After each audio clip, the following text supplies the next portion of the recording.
Let's just dive right into this explainer. Every single day, your focus doesn't just manage your time, it literally builds your entire identity neural pathway by neural pathway. Just think about that for a second. We talk a whole lot about time management, right? But honestly, what we're really doing is brain management. Today, we're unpacking the absolutely fascinating psychological reality of how our daily choices act as literal physical instructions that rewire our brains.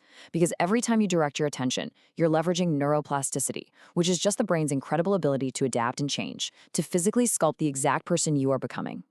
So I want you to ask yourself this. What would the consistent version of you look like in exactly 1 year?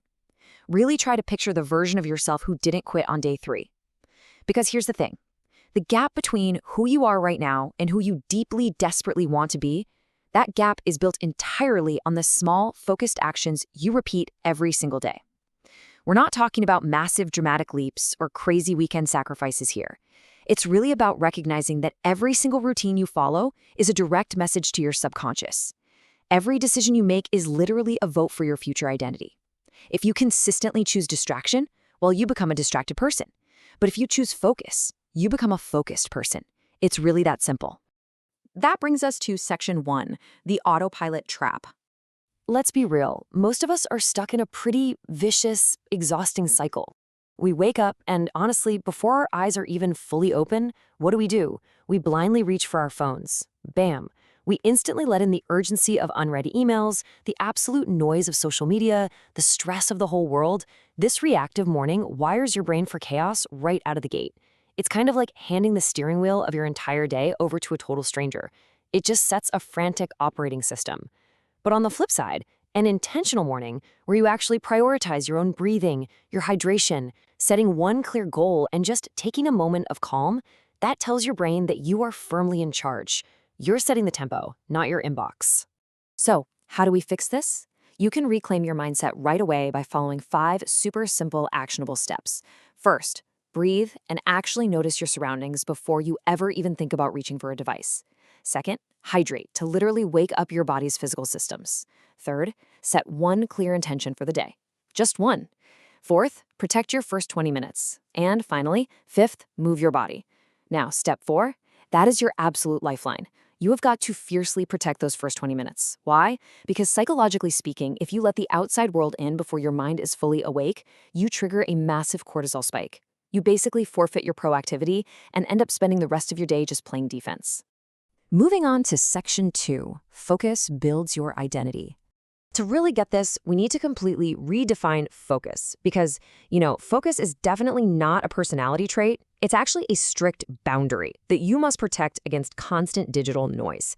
It's not something you're just naturally born with, and actually, scratch that. It's certainly not something you just magically find on a good day after a really strong cup of coffee.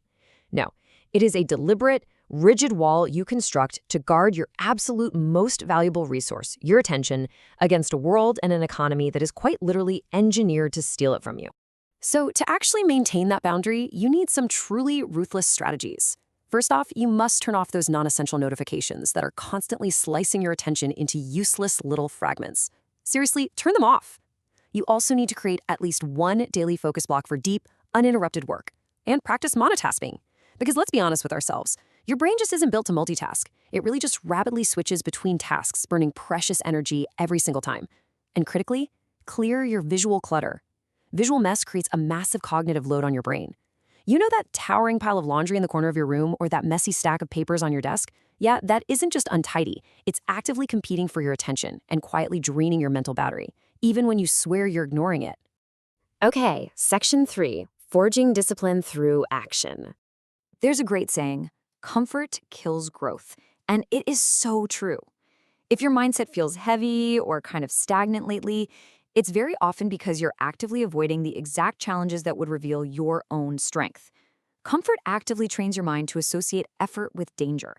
It just whispers that you should take the easy way out, but when you consciously choose to do one hard thing daily, whether that's taking a freezing cold shower, initiating a really difficult conversation, or tackling that dreaded project first thing in the morning, you literally train your nervous system to stay steady under pressure.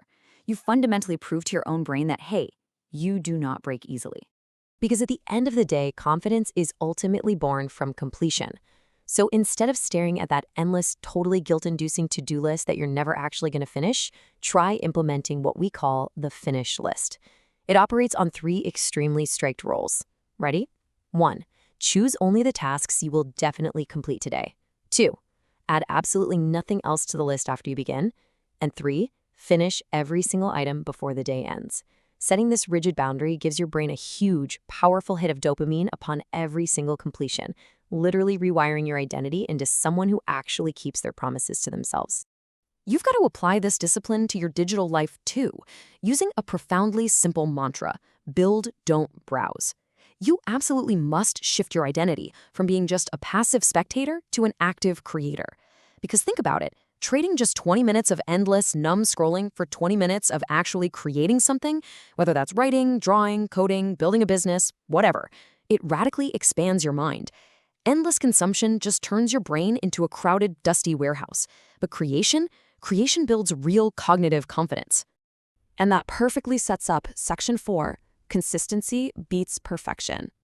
Listen, perfection is a massive trap. It completely destroys your momentum because it is just incredibly fragile. It's like this towering pillar of glass. Perfection demands a total, all-or-nothing approach, and it shatters the exact moment you make a tiny mistake, just punishing you with guilt. Consistency, on the other hand, that is like a deeply rooted tree. It's flexible, it's resilient, and most importantly, it allows you to execute a minimum version of a habit. So maybe that's just 1 single minute of stretching or writing 1 single sentence. Even on your absolute worst days, the minimum version is enough. It bends to the wind, but it never, ever breaks. To make sure this new identity of yours keeps building, I highly recommend adopting the 2-day rule. Honestly, it is incredibly freeing. Here's how it works. You are allowed to miss 1 day of your habit without a single shred of guilt. I mean, life happens, right? But you never miss 2 days in a row. You restart immediately, tracking your consistency over time, not your peak performance. This maintains the absolute golden rule of never zero and prevents that infamous what the hell effect, where just 1 slip-up makes you abandon the whole goal. It teaches your brain that you don't just completely disappear the moment things get a little difficult. Ultimately, your life does not rise just because you want it to. It rises because you actively choose to build it. Your new life doesn't magically start when you finally feel motivated. It starts right now, literally in this single moment, when you decide to take back your focus and build your identity. So, I want to leave you with this final challenge. What is the 1 minimum version of a habit that you are going to fiercely protect today? Go out there and start proving to your brain exactly who you are becoming.